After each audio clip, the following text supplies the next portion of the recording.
I ordered 2 of this Samsung 860 EVO 1TB in order to store music files I ripped from my own CDs.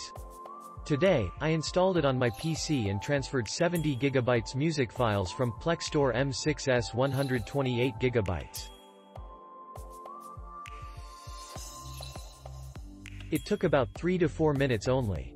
And the transfer speed is shown as in the picture. I was doubtful about the performance and the lifespan of TLC-based SSD drives, but my first impression is good enough. Average write speed was 310 to 340. I hope this helps. I've only had the drive for a couple of weeks, but so far it has been operating smoothly. Prior, I had a 2 TB and it was making unholy sounds. A disk defragment didn't improve the state of it either.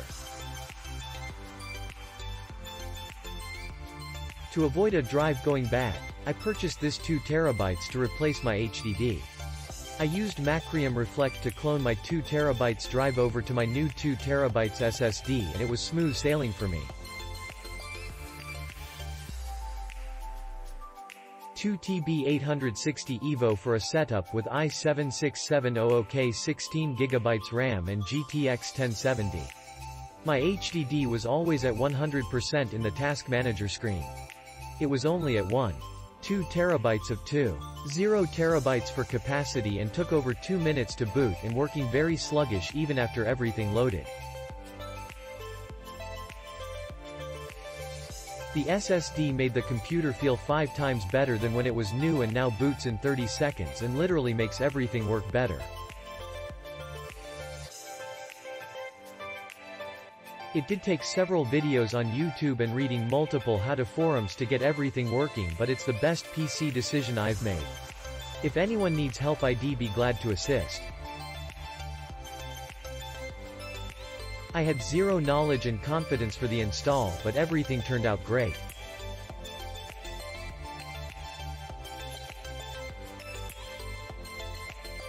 Samsung's data migration software is very practical. With just a few clicks I was already on my new Samsung SSD.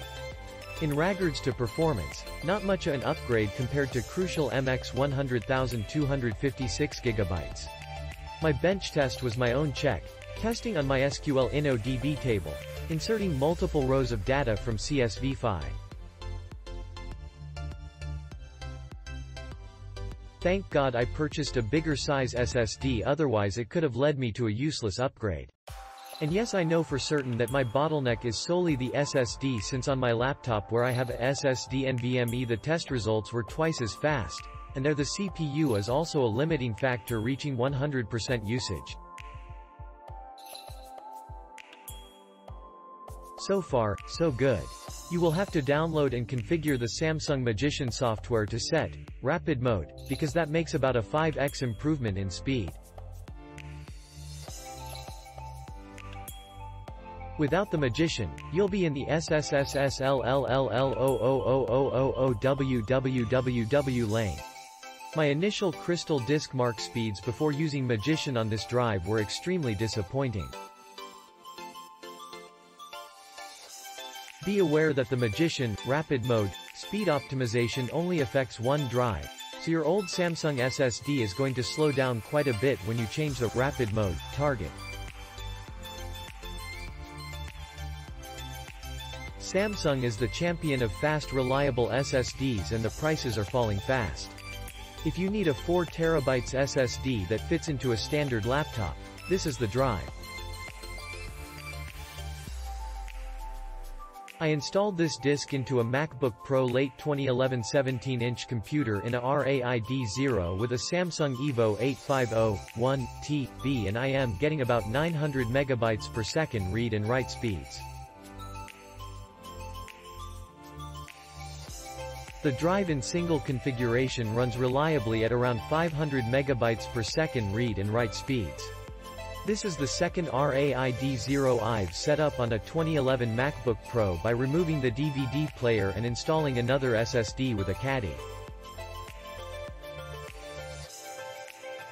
My previous RAID 0 was a Micron 2 TB SSD with the Samsung EVO 850, which performed well with a write-read speed of about 896/150ths of a megabyte per second. So, the Samsung RAID 0 is reading at 250 megabytes per second faster than the Micron drive.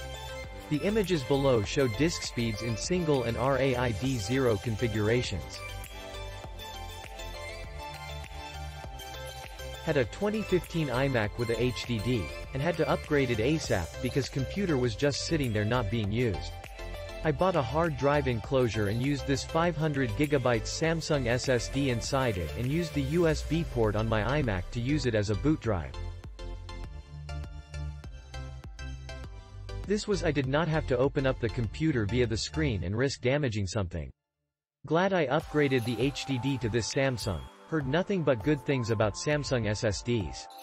Update. I have bought a second 860 EVO as my external drive and I'm not disappointed. I originally bought the cheaper QVO, but that was so slow so I ended up returning it and getting this.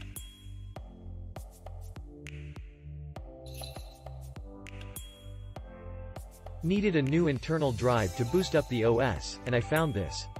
Everything great so far except that the actual size is 460 GB once you have it installed. You should expect the difference anyways.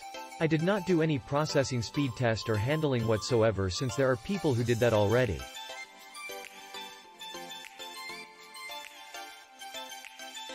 I bought this to store and run everything from my iTunes library to editing my photos and videos. Since this is an external drive I wanted to encrypt it, but I did not know what that would do for performance.